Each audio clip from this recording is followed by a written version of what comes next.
Hello again. I imagine by now many of you will know that Warner Bros. Discovery has continued their trend of trying to squeeze every drop of blood from a franchise or company before scorching the earth for spare change and insurance money. One of the most notable examples before this was the Batgirl movie. More recently it was the Wile E. Coyote vs. Acme film, their gutting of the Cartoon Network studios along with a host of other properties brought to ruin by the maniacal mismanagement of David Zaslav. Because yes, they have decided to close Rooster Teeth down and begin selling its component media properties. They will claim the studio is unprofitable. This is rather nonsensical given Rooster Teeth was internally funded or funded its projects jointly with external partners like Crunchyroll or Outlier Society Productions of Michael B. Jordan's fame, let alone their involvement with Allspark Animation and Polygon Pictures to produce Transformers War for Cybertron, or the simple fact that the studio itself has still managed to, turn a profit and keep its doors open until Zaslav came along looking to line his pockets. Why do this given it's fundamentally unsustainable? Easy, it's the same reason every other CEO introduces unhinged, stupid, short-sighted decisions to rip money out of consumers' hands, besides being bigoted brats. Said reason being that shareholders want the maximum profits now, and so do these leaders of industry. So they will slaughter every golden goose they have, line their pockets and either sell the remains or run and leave the burned out wreckage in someone else's hands.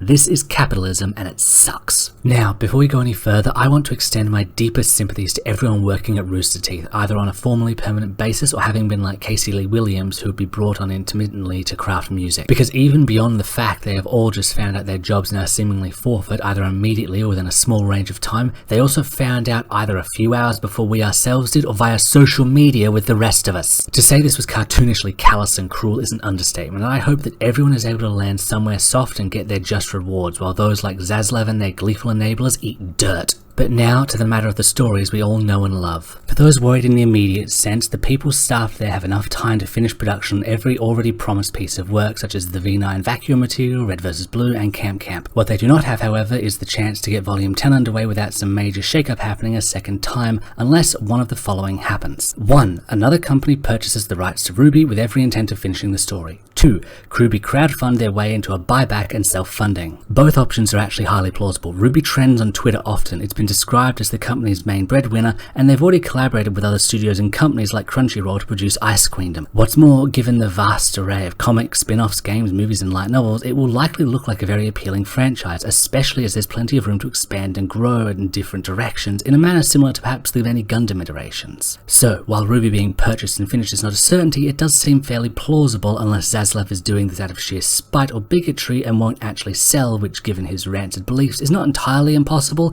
that would be unlikely given he is a bottomless pit of greed.